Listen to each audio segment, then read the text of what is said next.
मासूकाओं से प्रेम करके इंडिया में बहुत लोग फेमस हुए, लेकिन एक ऐसा शख्स जो एक पक्षी से मोहब्बत किया और दुनिया इस नाम को जान गई कि आरिफ गुज्जर क्या चीज़ है। और कैसे हैं आरिफ जी आप? बढ़िया है, ठीक है। कितना याद आता है आपको अपनी प्रेमिका, अपनी वो सारस की? याद तो बहुत आती है क्योंकि 15 महीने मेरे साथ रहा वो, जो मेरा दोस्त सारस है। और जिस तरह से उसके हमारे बीच में बॉन्डिंग हो गई थी इतनी अच्छी सी, मतलब जैसे बचपन से लोग पालते हैं, उसको सिखाते हैं, तो वो तो बात दूसरी हो जाती है। क्योंकि जितना बड़ा ये था इतना ही बड़ा हमको मिला था। इसका पैर सिर्फ टूटा हुआ था, उसका हमने इलाज किया। उसके बाद इलाज करने के बाद ठीक हो गया ना, उसको हमने कुछ सिखाया, वो अपनी स्वयं इच्छा से। मतलब उसको भी शायद लगा होगा कहीं ना कहीं कि इन्होंने मेरी मदद की है। तो जैसे इंसान भूल जाता है कोई मदद किए रहता है, पर एक पक्षी, एक जानवर कभी नहीं भूलता। नहीं बोलता है। मैं बता दूं कि जब ये खबर मीडिया में आई थी तो हम लोग पटना से, पूरे आरएन न्यूज़ की टीम के साथ हम लोग पटना से आए थे। और मतलब मैंने देखा था कि उस पक्षी को कितना इश्क है आरिफ से। ये खाना खाते हैं, वो साथ में बैठती है, वो दरवाजे पे, बाथरूम तक जाते हैं तो दरवाजे पे जाके वो बैठती थी। और मतलब एक शब्द, एक वाक्य हमको याद है कि ये बोल दिए कि हम तो अब अपनी बीवी से ज़्यादा मोहब्बत सारस से करने लग गए हैं। अब क्या उस मोहब्बत का किया जाए? क्या वो मोहब्बत अब गम में बदल गया? नहीं, गम में तो वही है क्योंकि जो है, जब पहले वो रहता था साथ, हम्म। तो ये घर पे जैसे जो सब्जी दाल रोटी जो खाना घर पे बनता है अमूमन, हम्म। तो वो खाता था। अब वहाँ पे उसको कह रहे हैं नेचुरल खाना खिला रहे हैं, जो उसका नेचुरल डाइट होता है, जैसे घास, पता नहीं क्या घास, कौन सी नेचुरल डाइट है, घास फूस जो भी होता है वही खाता है। काफ़ी पतला भी हो गया है वो।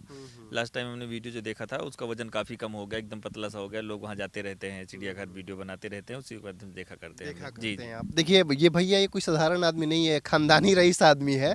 मैं इनके यहाँ गया था, इनके घर पे अच्छी खासी किसानी होती है, ज़मींदार टाइप के लोग हैं। 4-5 हार्वेस्टर्स थे इनके दरवाजे पे। और सारस से इतना इश्क था कि अपना सारा काम काज छोड़ करके उस पक्षी के पीछे भागते थे। कहीं सरकार को आपके करियर का चिंता तो नहीं होगा कि ये लड़का जो है रॉकी हैंडसम दिख रहा है, सारस को ले जाओ भाई, नहीं तो इसका करियर खराब हो जाएगा? फिर इतना मतलब आपसे सारस को दूर कर दिया गया। मतलब किसी रोमांटिक फिल्म की कहानी की तरह कि मासूका को छीना जा रहा है, वो बिछड़ते जा रही है, बिछड़ते जा रही है। कुछ ऐसा घटना आपके साथ घटते गया? मैं देखा कि बहुत मतलब आप रो भी रहे थे उस दिन, जिस दिन आपसे सारस को छीना गया।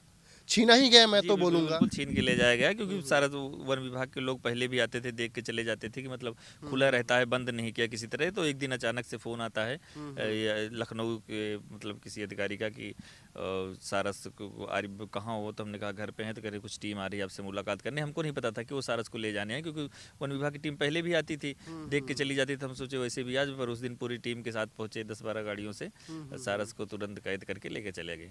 मतलब सारस को आपने तो कभी पिंजड़े में बंद नहीं किया?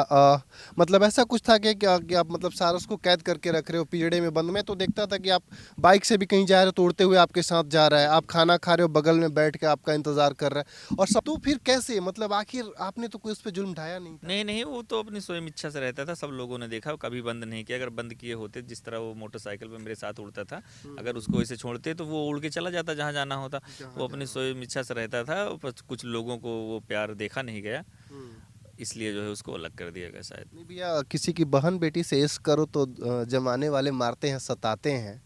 प्रकृति ने इनको एक सारस दिया था, और उस सारस के मन में इनके लिए इतना प्रेम था। एक आदमी के मन में क्या होता है वो अपने हिसाब से सोच सकता है, लेकिन एक पक्षी जो इनसे इतना मोहब्बत कर रहा है, इतना मोहब्बत कर रहा है, फिर उसका दुश्मनी पक्षी, भाई मैं मेरे पास डॉगी है, उसका मुझसे अटैचमेंट है, तो फिर इसमें क्या दुश्मनी, इसमें कैसा बैर भाव, हमको समझ में नहीं आ रहा और सारस के लिए जाने के बाद जैसे हमने एनजीओ बनाया है, है। उसके तहत जो है जैसे काम करते थे, एक दिन हमको कॉल आया कि एक बाज था, वो चोटिल मिला था, उसको ले आए हम घर में, उसका इलाज किए, वो ठीक हो गया, फिर वो भी मेरे साथ रहने लगा। कहीं कोई दैविक शक्ति तो नहीं है आप में? मतलब नहीं प्रकृति के नहीं, द्वारा मिली कोई बड़ी दैविक शक्ति तो ऐसा नहीं कुछ है? नहीं है, वो भी मेरे साथ रहने लगा। बाद में उसको भी आए ले गए। तो ये देखिए, ज्यादा पक्षियों को अपने पास मत रखिए, पता चला कि आप ही को बंद कर दिया चिड़ियाघर में। हाँ, उसके बाद तो फिर कुछ नहीं, मतलब वो लोग मना कर गए, अब कबूतर भी नहीं पाल सकते आप। तो हमने फिर क्या, कौन मना कर दिया? वही जो लोग आते थे लेने, वन विभाग के और लोग अधिकारी, नाम तो हमको नहीं पता। ये वन विभाग वाले मना कर दिए? हाँ, कि कब कबूतर भी नहीं पाल सकते जो है। उसके बाद मेरे पास बाज था, काफ़ी दिन था, मतलब मेरे साथ रहने लगा था वो भी। उड़ने तो नहीं, साथ नहीं उड़ता था, पर हम जहाँ रहते थे वहाँ वो भी बैठा रहता था, इधर उधर गाँव घर में घूमा करता था।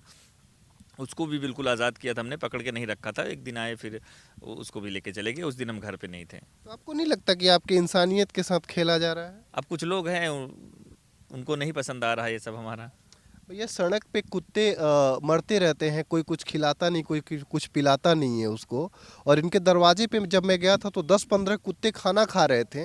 तो क्या बुराई है इस इंसान में, क्यों इनको ऐसे सताया जा रहा है? मतलब आपको लग रहा है कहीं कोई पार्टी पॉलिटिक्स या कोई ऐसी चीज़, कोई हाँ, राजनीति? राजनीति हो ही गई जो है, हम्म। इसीलिए जो है राजनीति के चक्कर में वो सारस और जो मतलब इतना हमारे साथ वो किया गया, जैसे सारस के मुकदमा हमारे ऊपर कर दिया गया है कि आप सारस को खाना क्यों खिलाएं, आपके साथ उड़ते कैसे था, उड़ता था तो पक्की रोड पे क्यों उतरता था, ऐसे ऐसे छोटे छोटे मुकदमे हमारे ऊपर किए गए हैं। अच्छा भाई, वो तो पक्षी था, वो तो कोई इंसान था नहीं कि आरिफ भाई उस पे काला जादू करेंगे। कहीं काला जादू वादू तो नहीं ना करने ऐसा आता कुछ है? नहीं, ऐसा कुछ नहीं है। अगर काला जादू करने आता तो हुस्न वाली लड़कियों पे करते, सारस पे क्यों करते ये? मतलब इतना बेवकूफ़ाना काम, बताइए, हमको भी थोड़ा सा अजीब लग रहा है।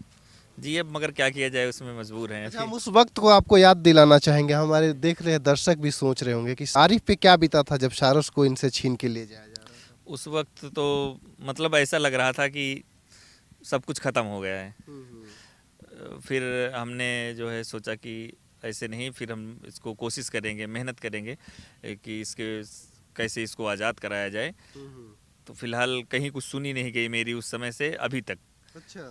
कि मतलब इसको आज़ाद कर दिया जाए। हम कह रहे हैं हमको ना दिया जाए, उसको आज़ाद कर दिया जाए। आजाद कर मतलब दो, जिस तरह हाँ। उसको बंद करके रखा गया है, जिससे पहले रहता था जहाँ उसका दिल करेगा वहाँ चला जाएगा। ये नहीं कि मेरे पास ही आ जाएगा, उसके पास ही उसके आ अगर मन करेगा तो मेरे पास आ जाएगा, नहीं जहाँ दिल करेगा मतलब अपनी ज़िंदगी वो तो जी सके आज़ादी से। जिस तो तरह मिलने उलने जाते हैं सारस से मिलने आप? नहीं दिया जाता हमको वहाँ पे, क्या हमको नहीं मिलने दिया जाता वहाँ पे मतलब, हमको। आपको सारस से मिलने नहीं दिया नहीं नहीं, जाता है? सारस से हमको नहीं मिलने दिया जाता। बाकी कोई भी जाए, मिले, आप जाइए, मिल भैया तो मुलाकात कीजिए। आपका सारस आपसे इश्क करता है, आप उसको नया जीवन दिया, आपने उसके पैर का इलाज किया, तो आपसे क्यों नहीं मिलने दिया जाता है? अब पता नहीं क्या इच्छा है वो सरकार की कि हमको नहीं मिलने दिया जाता। बाकी कोई भी जाए मिले, चिड़ियाघर है, सब लोग टिकट लेके जाते हैं, मिलते हैं, तो देखते हैं। आप कभी गए मिलने के हम बहुत लिए? बार गए मिलने। हाँ। हाँ। तो क्या बोला जाता है? नहीं, वहाँ पे कह रहे हैं आप नहीं जा सकते, अगर हमारे साथ आप भी जाएंगे तो आपको भी नहीं जाने दिया जाएगा। तो ऐसा क्यों भाई, ऐसा पता यूपी सरकार क्यों कर रही है? एक मतलब पक्षी से इतना यूपी सरकार को लगाव है और एक इंसान के इमोशन से कोई कदर ही नहीं है, क्यों ऐसा कर रही है? लास्ट टाइम एक बार गए थे हम, शिवानी जो बिग बॉस में गई थी, वो भी साथ में हमारी थी। तो जो है ना उसको भी जाने दिए थे ना हमको भी जाने दिए थे। मतलब वो बोली, हम कहे हमको ना जाने दो, चलो मैं मुझे पहचानता है, इनको जाने दीजिए। तो कहे इनको भी नहीं जाने देंगे, आपके साथ आए तो इसलिए। आपने बोला कि भैया ऑर्डर दिखाओ, कहाँ से ऑर्डर है, कौन बोल रहा है कि आरिफ को नहीं मिलने दिया जाएगा सारस नहीं, से? वो कैमरे के सामने नहीं बोलते, ऑफ कैमरे के सामने बोलते। जब कैमरा चालू कर दे तो कुछ बोलते नहीं, गूंगे बन जाते हैं वो लोग। देखिए, ये मतलब समझ में नहीं आ रहा है भाई। जिस आरिफ ने सारस का जिंदगी बचाया, उसके पैरों से उसके उसके पैर जो थे ना टूट गए थे। एक उस छोटी सी क्लिप है हमारे पास, हम आपको देंगे अभी। हाँ हाँ, नहीं आपका मैं सारा क्लिप लेके जाऊंगा भाई। और आप एक ह्यूमैनिटी, और आप में कहीं ना कहीं कुछ तो ऐसी चीज़ है जो आपसे पक्षियों को इतना लगाव है। तो अब तो इमोशन हट गया होगा, अब नहीं लगता हो कि मैं कोई चीज़ पालूं या कुछ भी। नहीं, मतलब कोई पालो, उसके बाद उसका इलाज करो। अब इलाज करते हैं, जैसे कोई चीज़ चोटी मिलता है उसको हम छोड़ देते हैं, वो अपने आप चला उड़ जाता है। स्वयं इच्छा से अगर रहना होगा तो रहेगा, जैसे पहले भी रहता था। और फिर ये सरकार की वजह से बहुत परेशानियां होती हैं, तो इस वजह से हमने थोड़ा कम कर दिया है सब। कहीं ऐसा बात तो नहीं है कि अखिलेश यादव आपको दरवाजे पे आ गए तो सरकार को कहीं तकलीफ सी हो गई हो? शायद वही बात होगी कि राष्ट्रीय अध्यक्ष जी घर पे आए, इसलिए तकलीफ हो गई होगी। बताइए, मतलब मुझे हंसी आ रही है ये सोच करके कि इतना काम पड़ा हुआ है, इतना प्रोजेक्ट पेंडिंग है, और पता नहीं सारस के पीछे क्यों पड़ गए। अब तब आरिफ भैया सुन रहे हैं कि आपको राजनीति का भी मतलब ऑफर आने लगा है? हाँ, देखते हैं, कुछ ना कुछ तो किया जाएगा सारस छुड़ाने के लिए। तो राजनीति में आना पड़ा सारस के लिए, तो राजनीति में भी आ जाएंगे और फिर कुछ बन जाएंगे तो फिर उसको बाहर निकलवाएंगे। अच्छा, मतलब आपके हिसाब से सारस कैद है? हमारे हिसाब से सारस कैद है, सबके हिसाब से सारस, जो लोग देख रहे हैं वो खुद ही बताएं कैद है। पहले कैद था या अब कैद है? पहले आज़ाद रहता था, अब जो है कानपुर के चिड़ियाघर में एक छोटे से बाड़े में रखा गया है, चारों तरफ से जालियां लगी हुई हैं लोहे की, उसमें रखा गया है। तो क्या आरिफ गुज्जर सारस को आज़ाद कराएगा? हाँ, बिल्कुल आज़ाद कराएंगे, क्योंकि अभी तो मुश्किल से 3.5-4 साल का है, उसकी उम्र 17-18 साल होती है, अभी बहुत टाइम है। एक बार उसको जरूर आज़ाद तो कराएंगे। देख रहे हैं कि भैया आपके साथ तो अखिलेश यादव जी एकदम कदम से कदम मिला के चल रहे हैं, तो राजनीति में आने का पूरा प्लानिंग हो गया है? अब कोशिश कर रहे हैं, देखिए शायद 27 में आएंगे। अच्छा, ये सब जो आपको मिल रहा है, इतना स्टरडम मिला, आज आप मतलब एकदम इंडिया के हर आदमी आपको जानता है। आप अगर कहीं खड़े हो जाओ, अभी भी देख लीजिए, मैं सुनसनाटे जगह पे इनको बुलाया ताकि मेरा इंटरव्यू अच्छे से हो जाए। सारस का कितना बड़ा योगदान है? पूरा सारस, मतलब 100% सब सारस की देन है। 100% जी जी जी, सारस जो कुछ हूँ मैं आज सारस की वजह से। जैसे इंस्टाग्राम में वीडियो डालता हूँ तो बहुत लोग होते हैं कि भाई तुम तो सारस की वजह से जो है आपको ये सब मिला, तो हम उसमें रिप्लाई भी देते हैं, हाँ भाई जो भी मिला है हमको उसी की वजह से तो मिला है। सारस से इतना प्यार करते थे, मैडम जलने लगी होंगी बीवी नहीं आपकी? नहीं, ऐसी बात नहीं है। सब लोगों को, घर में जितने लोग थे सब लोगों को पशु पक्षियों से लगाव है जी। देखिए, ये है आरिफ गुज्जर, जिनको मतलब एक सारस जो है वो घायल हालात में मिला था, उसका इलाज किए, उसको नया जीवन जी दिए और अपना सारा काम छोड़ के उस पक्षी के पीछे पागल की तरह ये रहते थे।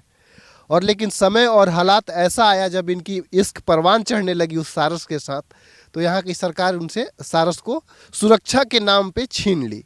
और बाकी आज ये इंडिया में इनको सब कोई जानता है, आप भी जानते हो, हम भी जानते हैं। तब आज मतलब लगभग 1.5 से 2 साल बाद हम इनसे मिलने आए हैं।